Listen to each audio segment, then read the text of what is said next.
Hello friends, എല്ലാവർക്കും good morning. അപ്പോൾ ചെമ്മനീർ പൂവിൻ്റെ ഇന്നത്തെ ഒരു അടിപൊളി വിശേഷത്തിലേക്ക് എല്ലാവർക്കും സ്വാഗതം. അങ്ങനെ നമ്മുടെ സച്ചിയും രേവതിയെയും ഭയങ്കരമായിട്ടും പ്രശംസിക്കുകയാണ് രവി. ബാക്കി ആരും അങ്ങനെ ചെയ്യില്ലല്ലോ.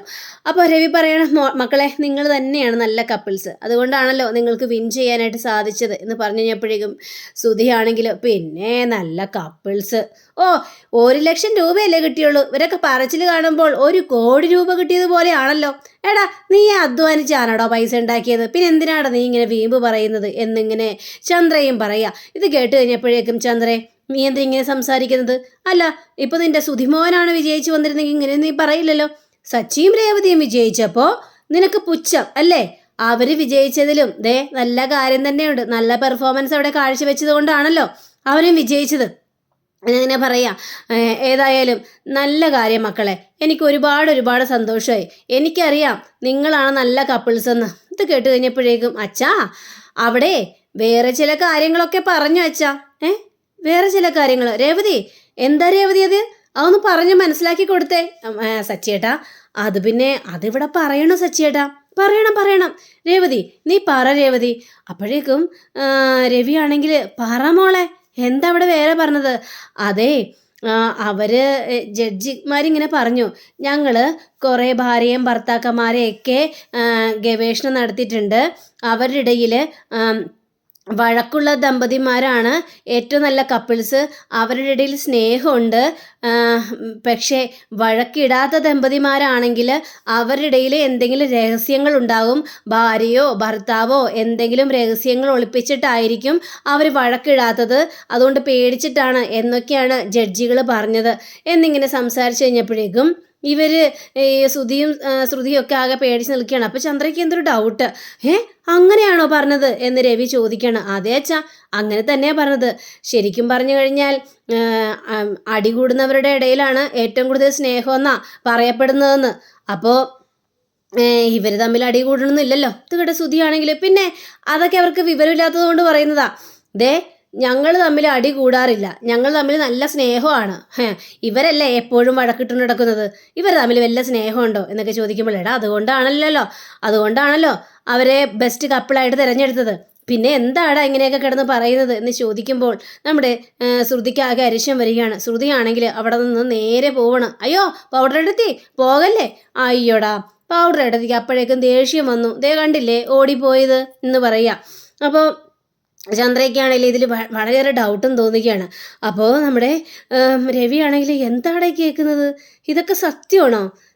നിനക്കൊക്കെ നന്നായിട്ട് പെർഫോമൻസ് ചെയ്യായിരുന്നില്ല, നീയൊക്കെ എന്തിനാടാ ഇങ്ങനെ നടക്കുന്നത്? അവർ വലിയ ഡിഗ്രി ആണെന്നും പറഞ്ഞ് നടക്കുന്നു, നാണക്കേട് എന്ന് പറഞ്ഞുകൊണ്ട് പോവുക. അങ്ങനെ ശ്രുതിയാണെങ്കിൽ ഇതിനെക്കുറിച്ച് ആലോചിച്ച് ഇങ്ങനെ ബാൽക്കണിയിൽ നിൽക്കുകയായിരുന്നു. അപ്പോൾ ചന്ദ്ര നേരെ അങ്ങോട്ട് ചെന്നിട്ട്, ശ്രുതി, ചില കാര്യങ്ങളെല്ലാം എനിക്ക് ചോദിക്കാനുണ്ടല്ലോ. എന്താ ആൻറ്റി? അതല്ല, ഇപ്പോൾ സച്ചിയും രേവതിയും അവിടെ പറഞ്ഞു, ജഡ്ജസ് ഇങ്ങനെ കുറേ കാര്യങ്ങളെല്ലാം പറഞ്ഞു എന്ന്. അല്ല, വഴക്ക് കൂടുന്ന കപ്പിളിൽ ഏറ്റവും കൂടുതൽ സ്നേഹം, വഴക്ക് കൂടാത്തവരുടെ ഇടയിൽ എന്തൊക്കെയോ രഹസ്യങ്ങളുണ്ട്, ആ രഹസ്യങ്ങൾ ഉള്ളത് കൊണ്ടാണ് അവർ വഴക്ക് കൂടാത്തതെന്ന്. ഇതിൽ എന്തെങ്കിലും സത്യാവസ്ഥയുണ്ടോ എന്നൊക്കെ ചോദിച്ചു കഴിഞ്ഞപ്പോഴേക്കും ശ്രുതി ആകെ പെട്ടുപോയൊരവസ്ഥയിലായിപ്പോയി. എന്താ ശ്രുതി, നീ എന്തൊന്നും മിണ്ടാത്തത്? എന്താ, നിങ്ങൾ എന്തെങ്കിലും രഹസ്യങ്ങൾ ഒളിപ്പിച്ചു വെച്ചിട്ടുണ്ടോ? നിന്റെ മനസ്സിൽ എന്തെങ്കിലും രഹസ്യമുണ്ടോ? ആൻറ്റി, എന്തൊക്കെയാ ആൻറ്റി ഈ പറയുന്നത്? ആ ജഡ്ജസ് അങ്ങനെ ഇംഗ്ലീഷിൽ എന്തൊക്കെയോ പറഞ്ഞു, ആ മണ്ടനും മണ്ടിക്കൊന്നും ഒന്നും മനസ്സിലായില്ല.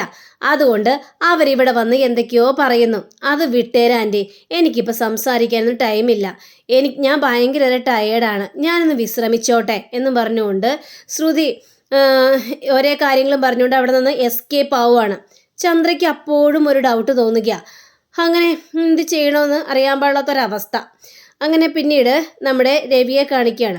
അപ്പോൾ രവിയുടെ അടുത്തേക്ക് രേവതിയും അതേപോലെ തന്നെ സച്ചിയും കൂടി ആ ഒരു ചെക്ക് ലീഫിൻ്റെ ആ ഒരു ഇതിൽ ഡ്യൂപ്ലിക്കേറ്റ് അതും കൊണ്ട് ആ വലിയൊരു ഇതും കൊണ്ട് പോവുക. അങ്ങനെ പോയി കഴിഞ്ഞപ്പോഴേക്കും, എന്താണ് മക്കളെ, നിങ്ങളത് നിലത്ത് വെക്കാനായില്ലേ?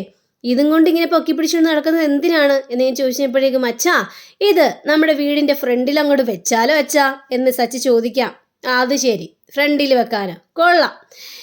മക്കളെ, ഈ നാട്ടിലുള്ള എല്ലാവർക്കും മനസ്സിലായി നിങ്ങളാണ് യഥാർത്ഥ കപ്പിളായിട്ട് തിരഞ്ഞെടുത്തതെന്ന്. പിന്നെ എന്തിനാണ് ഇതെല്ലാം വെച്ച് നാട്ടുകാരെ കാണിക്കാനായിട്ട് നിൽക്കുന്നത്? എൻ്റെ വല്ല കാര്യമുണ്ടോ മക്കളെ? അല്ല അച്ഛാ, ഞങ്ങൾ ചുമ്മാ പറഞ്ഞതേ ഉള്ളു. ഏതായാലും അച്ഛാ, ഞങ്ങൾക്ക് വളരെ സന്തോഷമായി. അതെ, എനിക്കും വളരെ സന്തോഷമായി. അപ്പം നമ്മുടെ ചന്ദ്ര ചിരിച്ചാർമാദിച്ചോണ്ട് വരിക. ആ കണ്ടില്ലേ, ദേ ചെക്ക് ലീഫാണെന്നും പറഞ്ഞുകൊണ്ട് ഒരു ബേസ് ബോർഡിൽ എഴുതി കൊടുത്ത് വെട്ടിരിക്കുന്നു. എടാ, നിങ്ങൾക്ക് അങ്ങനെ തന്നെ വേണം. നിങ്ങൾക്ക് 1,00,000 രൂപ കിട്ടാനൊന്നും പോകുന്നില്ല. നിങ്ങൾ അവരെ പറ്റിച്ചല്ലേ. നല്ല കാര്യം, എനിക്ക് സന്തോഷമായി. ഇത് കേട്ട് കഴിഞ്ഞപ്പോഴേക്കും, അയ്യോ അമ്മേ, ഞങ്ങളെ പറ്റിച്ചിട്ടൊന്നുമില്ല. 1,00,000 രൂപ ഞങ്ങളുടെ അക്കൗണ്ടിലേക്ക് വരിക തന്നെ ചെയ്യും. ഇതേ ചെക്ക് ലീഫിൻ്റെ ഒരു ഡെമോയാണ്. ആ ഡെമോയാണ് തന്നിരിക്കുന്നത് കേട്ടോ. അച്ഛാ, ഞങ്ങൾക്ക് 1,00,000 രൂപ കിട്ടിക്കഴിയുമ്പോഴേ ഇത് അച്ഛനാണ് തരാനായിട്ട് പോകുന്നത് എന്ന് പറയുകയാണ്. അത് കൊള്ളാം. ഇത് കേട്ടോ ചന്ദ്രയ്ക്ക് തങ്ങോട്ട് തീരെ ഇഷ്ടപ്പെട്ടില്ല. അപ്പോൾ എടാ മക്കളെ, എനിക്കൊന്നും വേണ്ടടാ 1,00,000 രൂപ. അത് നിങ്ങളുടെ കയ്യിൽ തന്നെ വെച്ചോ. അത് പറഞ്ഞപ്പോൾ ശരിയാവില്ല അച്ഛാ. ഞങ്ങൾ ഈ മത്സരത്തിന് പോകുന്നതിന് മുമ്പ് തന്നെ മനസ്സിൽ കരുതിയ കാര്യമാണ്. ഫസ്റ്റ് പ്രൈസ് അടിച്ചു കഴിഞ്ഞിട്ടുണ്ടെങ്കിൽ ആ പൈസ അച്ഛന് തന്നെ ഒന്ന്. അതുകൊണ്ട് ഞങ്ങൾക്ക് കിട്ടുന്ന 1,00,000 രൂപ ഞങ്ങൾ ഏതായാലും അച്ഛനാണ് തരാനായിട്ട് പോകുന്നത് എന്ന് പറയുമ്പോൾ, എടാ മക്കളെ, നിങ്ങൾക്ക് പല ലക്ഷ്യങ്ങളും ഇല്ലേ? നിങ്ങൾക്കൊരു റൂം കെട്ടണമെന്ന് ആഗ്രഹമില്ലായിരുന്നോ? ആ റൂം കെട്ടാതിരിക്കാനായിട്ട് പറ്റുമോ? അയ്യോ അച്ഛാ, അതൊരു പ്രതിജ്ഞയായി പോയില്ലേ. അതുകൊണ്ട് ആ റൂം കെട്ടണം, കെട്ടാതിരിക്കാനായിട്ട് സാധിക്കില്ല. അത് തന്നെയാണ് ഞാനും പറഞ്ഞത്, ആ റൂം കെട്ടണമെന്ന്. അല്ലെങ്കിൽ ആകെ പ്രശ്നമാകുമെന്ന്. അതുകൊണ്ട് നിങ്ങൾ ആ 1,00,000 രൂപയൊക്കെ കൂട്ടി വെക്കുക. എന്നിട്ട് നിങ്ങളുടെ ലക്ഷ്യങ്ങൾ പൂർത്തിയാക്കുക. ആ ഒരു റൂം കെട്ട്, അതിനുശേഷം ആകാം ബാക്കിയുള്ള കാര്യങ്ങൾ കേട്ടോ. നിങ്ങൾ പോകാൻ നോക്ക്. ശരി അച്ഛാ എന്നും പറഞ്ഞുകൊണ്ട് ഇവർ രണ്ടുപേരും ആ ഒരു ഡെമോ കൊണ്ട് നടന്നു പോവാണ്. ചന്ദ്രയ്ക്കാണെങ്കിലാകെ കലി വരികയാണ്. അവരുടെ അഹങ്കാരം കണ്ടില്ലേ. എന്നിട്ട് നിന്റെ മോൻ എന്തുകൊണ്ട് നേടിയില്ല 1,00,000 രൂപ? അവനെ ഇത്തരത്തിലുള്ള നിസ്സാര പരിപാടിക്കൊന്നും ചേരുന്നത് തന്നെ മഹാബോറാണ് എന്നൊക്കെ രീതിയിൽ സംസാരിക്കാം. അത് ശരിയാ ചന്ദ്രേ, നിന്റെ മകനെ ഒരിടത്തും പോയാലും വിജയിക്കില്ല. 7 ഡിഗ്രി ഉണ്ട് എന്നും പറഞ്ഞുകൊണ്ട് നടക്കുന്നതല്ലാതെ ഒരു കാര്യവും ഇതുവരെ അവൻ്റെ ലൈഫിൽ നന്നായിട്ട് നടന്നിട്ടുണ്ടോ ചന്ദ്രേ എന്നിങ്ങനെ ചോദിക്കുകയാണ്. അങ്ങനെ പിന്നീട് കാണിക്കുന്നത് നമ്മുടെ ശ്രുതിയാണ്. അപ്പോൾ ശ്രുതിയാണെങ്കിൽ ആകെ ടെൻഷൻ അടിച്ച് പണ്ടാരടങ്ങിയിരിക്കുകയാണ്. കാരണം ഓരോ കാര്യങ്ങളും ചോദിച്ചുകൊണ്ട് ഇപ്പോൾ ചന്ദ്രയും വരികയാണ്. അപ്പോഴാണ് ശ്രുതി കുളിച്ചിറങ്ങി വരുന്നത്. എന്താ ശ്രുതി, ഇതെന്ത് പറ്റി? ഭയങ്കര മൂഡ് ഓഫ് ആണല്ലോ, എന്ത് പറ്റി എന്ന് ചോദിക്കുമ്പോൾ, എന്ത് പറ്റാനാണ്, ഞാൻ അപ്പോഴേ പറഞ്ഞല്ലേ ദേ ഈ മത്സരത്തിനൊന്നും പോകണ്ടെന്ന്. ഇപ്പോൾ തോറ്റു തുന്നമ്പാടി വന്നില്ലേ. നേരത്തെ നല്ല കപ്പിൾസാണെന്നുള്ളൊരു ചിന്ത ആൻറ്റിയുടെ മനസ്സിലെങ്കിലും ഉണ്ടായിരുന്നു നമ്മൾ. ഇപ്പം അതും ഇല്ലാതായി. ഇപ്പോൾ ഓരോരോ ചോദ്യങ്ങളുമായിട്ട് എൻ്റെ മുന്നിലേക്ക് വരികയാണ്. അതൊന്നും സാരമില്ല ശ്രുതി. അല്ല, ശ്രുതിക്ക് സങ്കടമില്ലേ ഫസ്റ്റ് പ്രൈസ് കിട്ടാതിരുന്നതിൽ? സങ്കടം ഉണ്ടോയെന്ന് ചോദിച്ചാൽ സങ്കടമൊക്കെ ഉണ്ട്. ഇനിയിപ്പോൾ അതിനെക്കുറിച്ച് പറഞ്ഞിട്ടൊന്നും കാര്യമില്ലല്ലോ, തോറ്റുപോയില്ലേ. സച്ചിൻ രേവതി വിൻ ചെയ്തില്ലേ. അതാ ഞാൻ പറഞ്ഞത്, സച്ചിൻ രേവതി വിൻ ചെയ്ത്. എൻ്റെ ശ്രുതി, എനിക്ക് ഭയങ്കര ഡൗട്ടുണ്ട്. അവരത് മനഃപൂർവ്വമാണ്, സത്യമായിട്ട് മനഃപൂർവ്വമാണ്. എന്തൊക്കെയോ തിരുമറിവുകളെല്ലാം അവർ ചെയ്ത് കൂട്ടി വെച്ചിട്ടുണ്ട്. അത് ഉറപ്പുള്ള കാര്യം തന്നെയാണ്. ഇനി അങ്ങനെ പറഞ്ഞാൽ മതിയല്ലോ. ദേ ശ്രുതി, അവരാണോ തീരുമാനിക്കുന്നത് നമ്മൾ ബെസ്റ്റ് കപ്പിളല്ല എന്ന്? ദേ നമ്മളെ ബെസ്റ്റ് കപ്പിൾ തന്നെയാണ് എന്നും പറഞ്ഞുകൊണ്ട് ശ്രുതിയുടെ കൈകൾ തൻ്റെ കവളിലേക്ക് ചേർത്ത് പിടിച്ചിട്ട് നമ്മുടെ ശ്രുതി പറയുകയാണ്, ദേ എനിക്ക് കിട്ടിയ ഏറ്റവും വലിയ ഗിഫ്റ്റാണ് നീയ. ആ ഗിഫ്റ്റ് നീ ഞാൻ തള്ളിക്കളയോ? അപ്പോൾ നമ്മൾ തന്നെയല്ലേ ബെസ്റ്റ് കപ്പിള്? ശ്രുതി ഈ പറയുന്നത് ആത്മാർത്ഥമായിട്ട് തന്നെയാണോ? പിന്നെ അല്ലാതെ, ആത്മാർത്ഥമല്ലാതെ നീ എൻ്റെ ലൈഫിൽ വന്നപ്പോഴല്ലേ ശ്രുതി ദേ എനിക്ക് പല അനുഭവങ്ങളും ഉണ്ടായത്. എനിക്ക് കല്യാണത്തിന് മുമ്പ് ഒരു ബന്ധമുണ്ടെന്ന് അറിഞ്ഞിട്ട് പോലും അതെല്ലാം മറന്ന് സഹിച്ച് നീ എന്നെ കല്യാണം കഴിച്ചില്ലേ. ദേ ഇപ്പോൾ ഞാൻ വലിയൊരു ബിസിനസ്മാനാണ്. ആ ബിസിനസ് ആകാനുള്ള കാരണം ആരാണ്? അത് നീ തന്നെയല്ലേ. അത് പിന്നെ സുധി, അതിന് കാരണം ഞാനല്ലല്ലോ. അച്ഛന് കൊടുക്കാനുള്ള പൈസയാണല്ലോ 50,00,000 രൂപ. ആ പൈസ കിട്ടിയത് കൊണ്ടല്ലേ സുധി ബിസിനസ് തുടങ്ങിയത്. പക്ഷേ എന്നാലും അത് ശരിയാണ്. അങ്ങനെയാണെങ്കിൽ പോലും ഈ പൈസ കിട്ടാനുള്ള കാരണക്കാരി ആരാ? നീലിമയുടെ കയ്യിൽ നിന്നും പൈസ മേടിച്ചെടുത്തത് ആരാ? അത് നീയല്ലേ ശ്രുതി. അപ്പം അതുകൊണ്ടാണല്ലോ നമ്മൾ ബിസിനസ് തുടങ്ങിയത്. അപ്പം എല്ലാത്തിനും കാരണം നീ തന്നെയാ. എൻ്റെ വളർച്ചയ്ക്ക് എല്ലാത്തിനും കാരണം ശ്രുതി നീ തന്നെയാണ്. അതുകൊണ്ട് നീ ഇല്ലാതൊരു ജീവിതം എനിക്കിനി പറ്റില്ല ശ്രുതി എന്നൊക്കെ ഇങ്ങനെ പറയാ. പക്ഷേ എന്നാലും ശ്രുതി, എൻ്റെ മനസ്സിലെ ഇപ്പോഴൊരു ഡൗട്ട് കിടക്കുന്നു. എന്ത് ഡൗട്ട്? അല്ല, ഞാൻ പറഞ്ഞു വരുന്നത്, ആ ജഡ്ജസ്മാർ ഇങ്ങനെ പറഞ്ഞില്ലേ, വഴക്ക് കൂടാത്ത ദമ്പതിമാർക്കിടയിൽ ഭയങ്കര രഹസ്യങ്ങൾ ഉണ്ടാവുമെന്ന്. എൻ്റെ മനസ്സിലേതായാലും രഹസ്യങ്ങളൊന്നും ഇല്ല. ഞാനൊരു രഹസ്യം നിന്നിൽ നിന്നും മറച്ചും വെച്ചിട്ടുമില്ല. എന്താ സുധി, നീ എന്താ പറഞ്ഞു വരുന്നത്? അപ്പോൾ ഞാൻ എന്തൊക്കെയോ രഹസ്യങ്ങൾ മറച്ചു വെച്ചിട്ടുണ്ടെന്നാണോ സുധി നീ പറയുന്നത്? അയ്യോ, അങ്ങനെയല്ല. ആ ജഡ്ജസ് അങ്ങനെ പറഞ്ഞല്ലോ. ഏതായാലും ചെറിയ ചെറിയ കള്ളങ്ങളൊക്കെ ഞാൻ നിന്നോട് പറഞ്ഞിട്ടുണ്ട്. പക്ഷേ അത് കഴിഞ്ഞ് സത്യാവസ്ഥ നിന്റെ മുന്നിൽ ഞാൻ വെളിപ്പെടുത്തിയിട്ടുമുണ്ട്.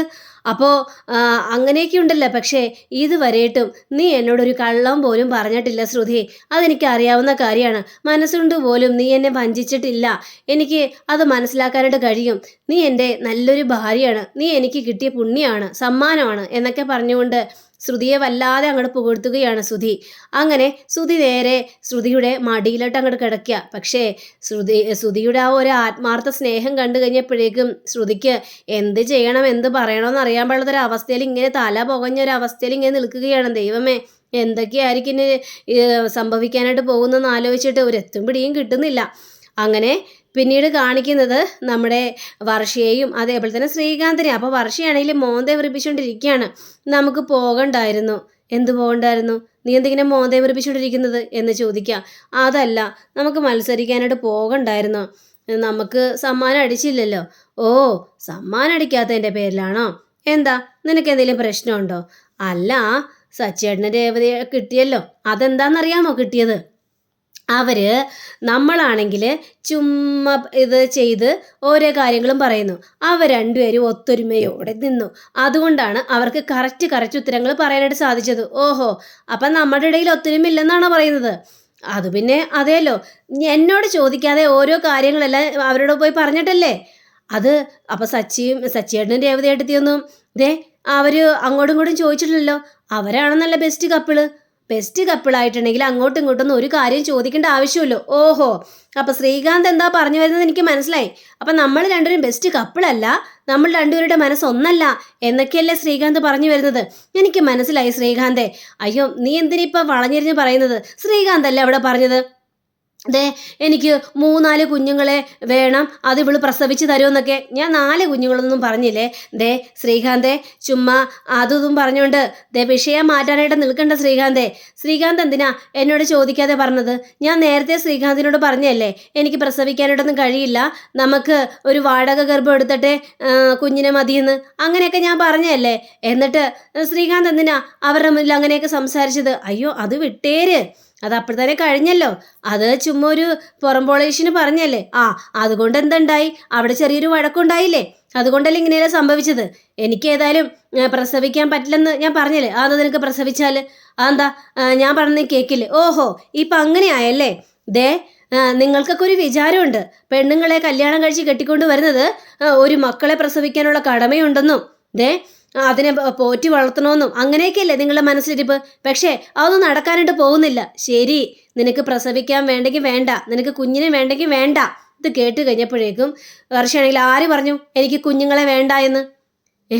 അപ്പം നീയല്ലേ ഇപ്പം പറഞ്ഞത് എനിക്ക് കുഞ്ഞിനെ വേണം? ഇത് കേട്ട ശ്രീകാന്തിനെ തല അങ്ങോട്ട് പേരുപെരുക്കുകയാണ്. എൻ്റെ പൊന്നു വർഷേ, ഞാൻ നമിച്ചിരിക്കുന്നു.